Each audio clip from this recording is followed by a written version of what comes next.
les mineurs non accompagnés, ce sont des jeunes, souvent des jeunes garçons, parce qu'il y a très peu de filles, qui arrivent de pays étrangers.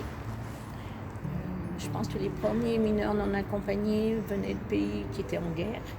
Actuellement, c'est pas tout à fait ça. On a beaucoup de mineurs non accompagnés qui viennent de l'Afrique, notamment de la Guinée, de la Côte d'Ivoire. On prend tous ces jeunes qui arrivent et le préfet met un quota. Il y a un quota pour la métropole et un quota pour nous. Il faut savoir qu'en 2015, on avait 25 mineurs non accompagnés et actuellement on est à 250. Alors ces mineurs, nous quand on les envoie à Chappeneau où on a un bureau d'évaluation avec un personnel qualifié qui doit déterminer s'ils sont mineurs ou majeurs. C'est là aussi, quelquefois, on a des mineurs qui ne sont pas du tout mineurs.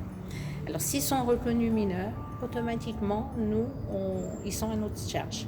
Ils sont à l'aide sociale à l'enfance.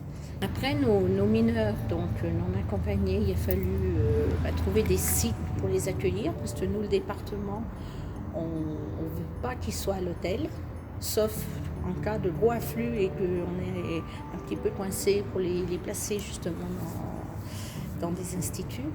Alors là, on en a deux très importants. On a Saint-Clément-les-Places, qui est près de Saint-Laurent-de-Chamousset.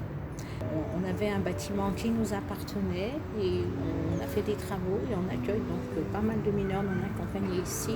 Ces enfants, quand on les place dans ces foyers-là, il faut les scolariser. C'est un petit peu compliqué quelquefois avec l'éducation nationale parce que faut trouver des places dans les collèges. Donc quand nos mineurs non accompagnés arrivent à la majorité, on leur fait ce qu'on appelle un contrat jeune majeur et pour qu'ils puissent aussi finir leur cursus scolaire. Et on en a actuellement qui réussissent, qui ont trouvé un emploi, qui ont même trouvé, il y a peu de temps, qui ont même trouvé à se loger. Voilà, donc ça c'est une réussite. Vu l'afflux de tous nos mineurs qui arrivent et que nos centres sont déjà complets, on vient de voter au département un accueil dans des familles. Donc c'est tout nouveau. Voilà, on va faire appel à des familles s'ils veulent bien garder jusqu'à la majorité un mineur. Dans chaque mairie, normalement, il y a un courrier qui doit être fait à chaque maire du département pour solliciter éventuellement des familles et puis évidemment dans les maisons de couple, on peut trouver l'information.